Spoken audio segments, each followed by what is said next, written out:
Grace stood in front of the bathroom mirror for 1 full hour, trying to remember who she used to be. It was early morning. The house was silent. Only the drip of the old faucet broke the stillness. She had woken before dawn, her mind restless, replaying the conversation in the hardware store, Jack's words echoing in the dark. I have been standing at the same crossroad for 30 years, and now she could not look away from her reflection. The woman in the mirror had gray roots showing at the part, lines around her eyes that no cream could erase, a softness under her chin that sure was not there at 40. At this point, the anti-aging industry owes me a personal apology. Grace spoke quietly to her reflection.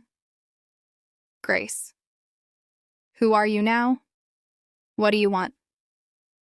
No answer came from the glass. She touched her cheek, remembered when this face was smooth and certain, when she believed she knew exactly where her life was going. I spent 27 years being someone else's everything. Somewhere along the way, I forgot there was supposed to be a me. On the shelf beside the mirror, she noticed her mother's old makeup case. Pink vinyl, faded and cracked. Inside, small glass bottles with gold caps. Avon. 1970. Something. She picked one up. The perfume had long since evaporated, but she could still smell the ghost of it. Sweet. Floral. Familiar. Grace inhaled deeply. Grace. Oh, Mom. Her mother had sat at this mirror every morning, applied her lipstick, faced the day with quiet dignity. Grace spoke softly to the memory. Grace, you always looked so put together, even when things were falling apart. She looked at herself again, harder this time, trying to see past the wrinkles, past the disappointments, past the woman who had spent 27 years becoming invisible in her own marriage. Grace said slowly, Grace, the woman in this mirror has been through a war no one saw, and she is still standing. That has got to count for something. The words felt strange, but also true. She remembered her mother's words. Mom always said, a woman's worth is not in her wrinkles. It is in her willingness to keep going. She straightened her shoulders, lifted her chin. The woman in the mirror did the same. Grace. Okay, let us see what today brings. The offer. The maple cup was already buzzing when Grace arrived. The morning rush, farmers in work boots, retired couples sharing newspapers. Sarah spotted Grace and called out, Sarah, there she is. Coffee is ready. Your usual spot is open. Grace sat down. Grace. My usual spot. I have only been here twice. Sarah brought over a latte. Sarah, that is enough to establish tradition. This is Willow Creek. We move fast. Sarah slid into the chair across from her. Sarah. Okay, I have 5 minutes. Tell me everything. Have you seen him again? Grace. The house is dusty. I painted one shutter. And no, I have not seen Jack. Not since the hardware store. Sarah. But you have thought about him. Grace hesitated. Sarah grinned. Sarah. I knew it. That man has been single for 8 years and has not looked twice at anyone. Then you show up and suddenly he is driving past my cafe 4 times a day. 4 times, Grace. There is nowhere to go 4 times in this town. Despite herself, Grace laughed. It felt good, easy, like slipping back into a favorite sweater. Sarah's expression softened. Sarah. Listen, I wanted to ask you something. We are short-staffed. Would you want to help out? Just weekends. A few hours. Grace stared at her. Grace. You want me to work here? Sarah. Why not? You are organized. You are good with people. And honestly, it is not about the work. It is about having somewhere to be. A reason to get out of that house. Grace looked around the cafe. The warm light, the chatter of voices, the smell of coffee and fresh pastries. It felt alive in here. Connected. The opposite of everything she had left behind. Grace. Can I think it over?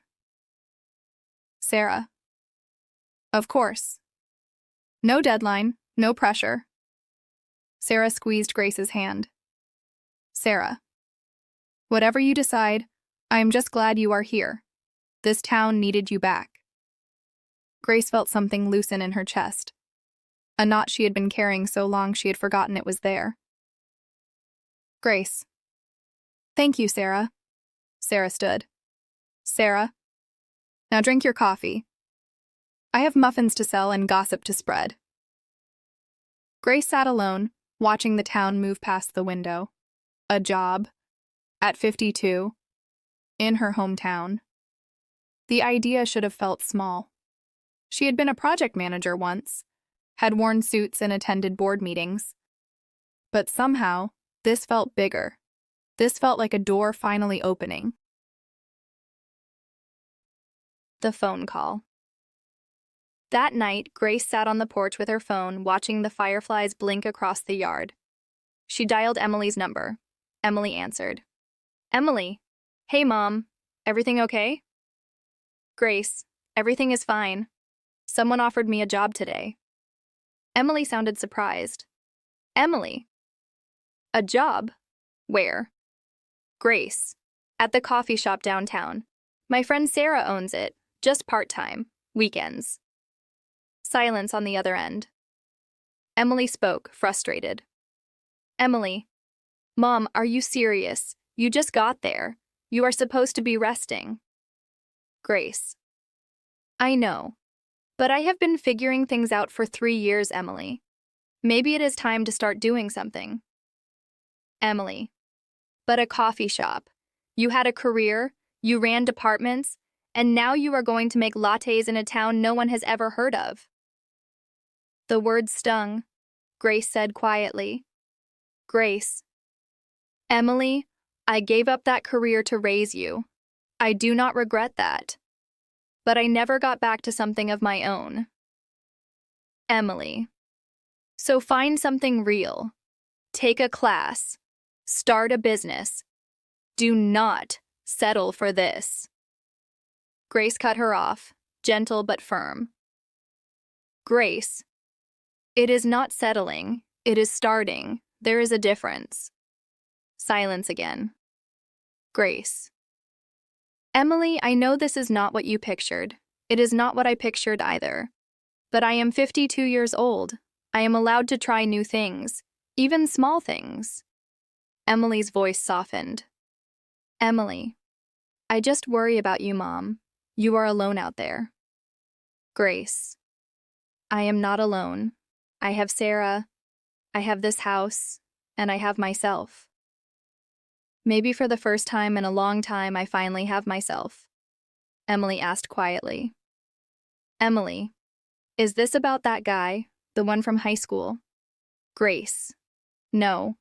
This is about me. He is just someone I used to know. Emily sighed. Emily. Well, if this is what you want, I will support it. Just promise me you will be careful. Grace. I will be careful. Promise. Emily. I love you, Mom. Even when I do not understand you. Grace. I love you too, sweetheart. Even when I do not understand myself. She hung up and sat in the quiet. The fireflies danced, the crickets sang, the old oak tree rustled in the evening breeze. Grace spoke to the night. Grace. Maybe that is what starting over looks like. Not a grand gesture, just one small yes at a time. She typed a message to Sarah. I will do it. Weekends at the cafe. When do I start? The reply came almost instantly. Saturday, 8 a.m. Bring your smile. Grace laughed softly and put the phone away. Above her, the stars were coming out. The same stars that had watched her grow up. Leave. Come back. They did not judge. They just shone. It is my turn now. Not to be needed, just to be me. And somewhere in their light, Grace Miller felt something she had not felt in years. Not just hope, purpose.